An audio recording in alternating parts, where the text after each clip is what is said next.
ये कहानी है एक घमंडी हाथी की, जो जंगल के बाकी सभी जानवरों को अपने सामने कुछ नहीं समझता था।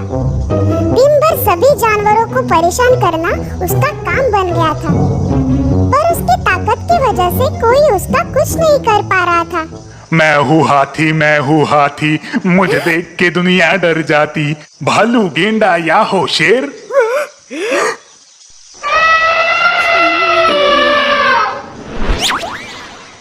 मेरे सामने किसी की न चल पाती, ताकतवर और शक्तिशाली।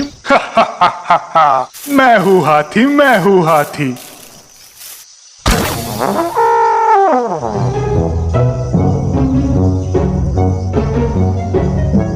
ए तोते, क्या कर रहे हो? तुम्हें दिखता नहीं कौन आया है?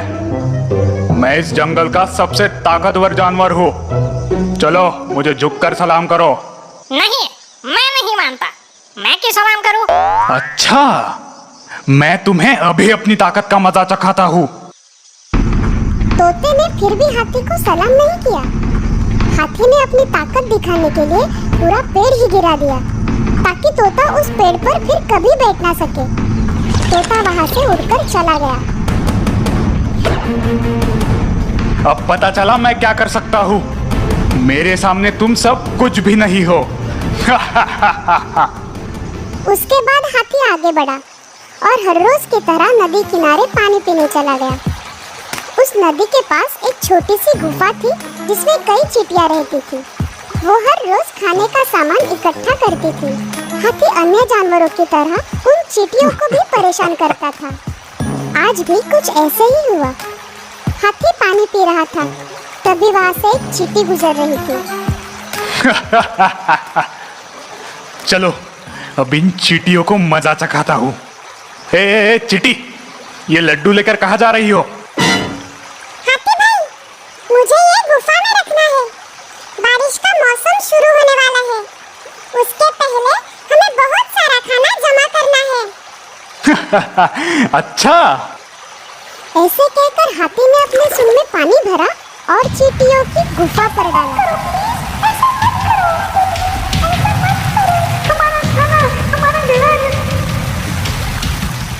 सब चींटियां भीग गई। उन्होंने इकट्ठा किया हुआ सब खाना बह गया। हाथी जोर जोर से हंसने लगा। चींटियां गुस्से से लाल हो गई थी। उन्होंने आज कुछ भी करके हाथी को सबक सिखाने की ठान ली थी। हाथी, तुम्हें बहुत घमंड है ना अपनी ताकत पर? तुम्हें तो हम सबक सिखा के रहेंगे। अरे जाओ जाओ, तुम मुझे क्या सबक सिखाओगे? तुम इतनी सी चींटियां मेरा कुछ नहीं बिगाड़ सकती। तुम्हें तो मैं अपने पैरों के नीचे कुचल दूंगा। देखना है कैसे। ऐसा कहकर हाथी अपना एक पैर चींटियों को डराने के लिए ऊपर करता है। तब सभी चींटियां हाथी के दूसरे पैर से उसके शरीर पर चढ़ जाती है। हाथी डर जाता है। ए, तुम क्या कर रही हो? नीचे उतरो। कुछ चींटियां हाथी के कान में घुस जाती है, तो कुछ कान से होकर सूंड में घुस जाती है, और सब एकदम से हाथी को जोर जोर से काटने लगती है। हाथी को बहुत दर्द होता है, वो रोने लगता है। हाथी की आवाज से जंगल के बाकी जानवर इकट्ठा हो जाते हैं और हाथी की इस हालत का मजा लेते हैं। बाहर निकलो, मुझे दर्द हो रहा है। हाथी के इतना चिल्लाने के बाद भी चींटियां उसे काटती रही। मैं तुम्हारे पैर पड़ता हूँ, मुझे छोड़ दो। मैं फिर कभी किसी को तंग नहीं करूँगा। मुझे छोड़ दो। चींटियों से सबक मिलने के बाद हाथी ने कभी किसी को तंग नहीं किया। ये है रघु, जो कि एक खूबसूरत टिड्डा है। इसे अपना जीवन अपने तरीके से जीना पसंद है। वाह, क्या मजेदार जीवन है। फल, हरी भरी घास और ये धूप, वाह मेरे तो मजे है। ये ताजे घास की खुशबू मेरे दिल को छू लेती है। दिन भर इधर उधर करना और पत्तों पर आराम करना उसे बेहद पसंद है। एक दिन ऐसे ही रघु एक घास का स्वाद उठा रहा था, तभी अचानक।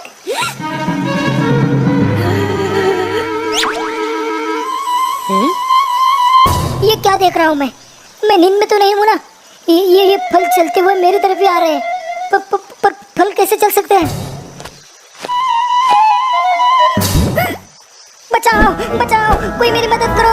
भूत भूत।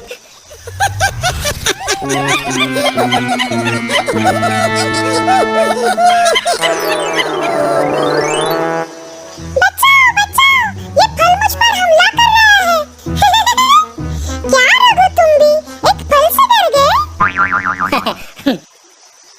मैं तो बिल्कुल नहीं डरा था। तुम्हें पता है ना, मैं एक टिड्डा हूँ जो हमेशा बिंदास रहना पसंद करता है। ओ हाँ, सही कहा रघु। पर अब मान भी लो कि तुम डर गए थे। मेरी छोड़ो, ये बताओ कि ये एक फल लाने के लिए तुम 4-4 चिटिया जाती हो। मैं तो तुमसे काफी बड़ा और ताकतवर हूँ, इसलिए मैं अपना काम खुद करता हूँ। मुझे किसी के सहारे की जरूरत नहीं पड़ती। क्या मैं इस फल को खाने में तुम्हारी मदद करूँ?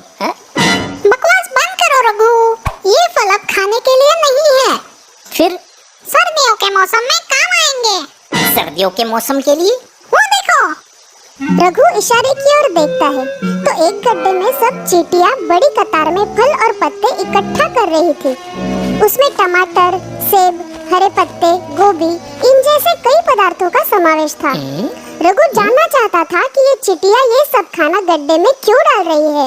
अब जल्दी ही गर्मी का मौसम खत्म होने वाला है, तब फल और पत्ते नहीं रहेंगे। इसीलिए हम पहले से ही सब खाना इकट्ठा करके रखते हैं। हमें पहले से ही तैयार रहना चाहिए, नहीं तो हम भूखे मर जाएंगे। तुम चींटी हो चींटी, इसलिए तुम्हें ज्यादा मेहनत करनी पड़ती है। मेरे लिए ये चुटकियों का काम है। इतनी भी जल्दी क्या है? आज करे सो कल कर, कल करे सो परसों, क्योंकि मुझे जीना है बरसों। चींटियों को पता था कि रघु उनकी बात नहीं मानने वाला था। वो वहाँ से अपने काम के लिए आगे बढ़ती है, लेकिन वो जानती है कि रघु बहुत बड़ी गलती कर रहा है। ये चिटिया भी ना बड़ी अजीब है। इतना बढ़िया मौसम है और ये काम कर रही है? और परेशान तो ऐसे है जैसे दुनिया खत्म होने वाली है। अरे खाने का कुछ ना कुछ तो जुगाड़ हो ही जाएगा, कल की चिंता क्यों करें? रघु कई दिनों तक अपनी ही धुन में चुस्त रहा। उसे आने वाले सर्दी के मौसम की बिल्कुल भी परवाह नहीं थी। हरी घास खाने की वजह से वो मस्त मोटा भी हो चुका था। एक दिन ऐसे ही रघु आराम कर रहा था, तभी बड़ी संख्या में चींटियां हरी पत्तियां और टहनियां लेकर जा रही थी। ए सुनो, तुम ये पत्तियां और टहनियां लेकर कहाँ जा रही हो? सर्दी के मौसम में ठंड से बचने के काम आएगी। तुम्हें भी अभी जमा कर लेनी चाहिए रघु। तुम सच में ना पागल हो पागल, सिर्फ ठंड से बचने के लिए इतनी मेहनत। चींटियां जानती थी कि रघु उनकी बात बिल्कुल नहीं मानने वाला, इसलिए वो जाने लगी। तभी अचानक मेरा पैर! क्या हुआ? तुम ठीक तो हो? मेरा पैर बहुत दर्द कर रहा है। मैं चल नहीं पाऊंगी। कोई बात नहीं, तुम एक काम करो, तुम मेरे पीठ पे बैठ जाओ, मैं तुम्हें घर छोड़ देता हूँ। सच्ची? क्या तुम ऐसा कर सकते हो? हाँ, क्यों नहीं, चलो आ जाओ। रघु चींटी को साथ लेकर उड़ चलता है। उस चींटी को भी बहुत मजा आता है। उसने हरी भरी जमीन देखी, बड़े बड़े झरने देखे। उसे हवा के झोंकों का एहसास हो रहा था। जब वो चींटी के घर के नजदीक पहुंचे तो रघु ने देखा कि बहुत सारी चींटियां पत्ते लेकर एक बड़े से गड्ढे में डाल रही थी। ये सब देखकर रघु दंग रह गया। शुक्रिया रघु। कोई बात नहीं, उम्मीद है तुम्हें मजा आया होगा। संभल कर जाना और अपने पैरों का ख्याल रखना। सुनो रघु, क्या तुमने पत्ते और खाना इकट्ठा किए? और सर्दी के मौसम में कहाँ रहोगे? अरे मैं तो बड़ा हूँ, शक्तिशाली हूँ, कुछ ना कुछ तो बंदोबस्त कर ही लूंगा। कल की चिंता आज क्यों? हाँ? ऐसे बोलकर रघु वहाँ से उड़ निकला। धीरे धीरे मौसम में बदलाव आने लगे। गर्मी का मौसम खत्म होने वाला था। पेड़ों के पत्ते सूखकर गिर रहे थे। घास का रंग भी बदल चुका था। रघु अब भी निश्चिंत था। खा खा के वो मोटा हो चुका था। वो अब बचे हुए हरे पत्तों का लाभ उठा रहा था। आजकल ये चींटियां नजर नहीं आती। लगता है वो भी मेरी तरह मौसम का मजा ले रही है। पर अब क्या फायदा, जब मौज मजा करने का समय था तब सारा समय वो काम में लगी हुई थी। सर्दी का मौसम आ गया। चारों ओर बर्फ गिर रही थी। हरी घास तो देखने भी नहीं मिल रही थी। पेड़ पौधे सूख गए थे। रघु अब खाने के लिए तरस रहा था, लेकिन अब बहुत देर हो चुकी थी। रघु को ठंड लग रही थी। वो गर्माहट वाली जगह ढूंढ रहा था। इसी हालत में हफ्तों बीत गए। रघु की सेहत खराब हो रही थी। उसके पास न कुछ खाने के लिए था और ना ही रहने के लिए कोई जगह। तभी अचानक उसे चींटियों ने कई बातें याद आती है।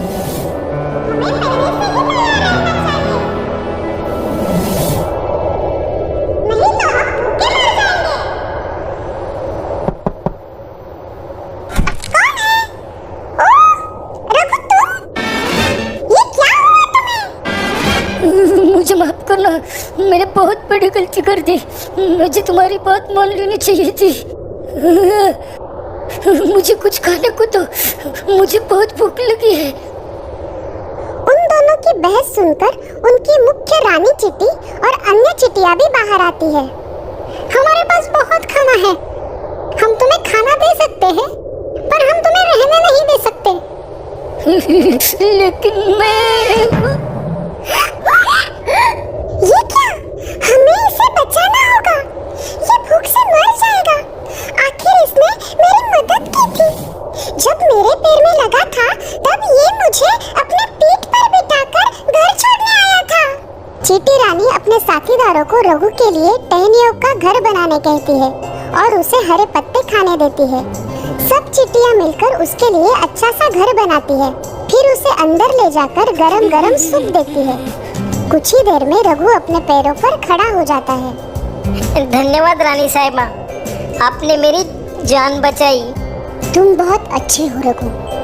तुमने हमारी चींटी की मदद की थी, हमने इस बार तुम्हारी मदद की। पर याद रखना, हमें हमेशा आने वाले कल के लिए तैयार रहना चाहिए। मैं समझ गया रानी साहिबा, मैं फिर ऐसी गलती नहीं करूँगा।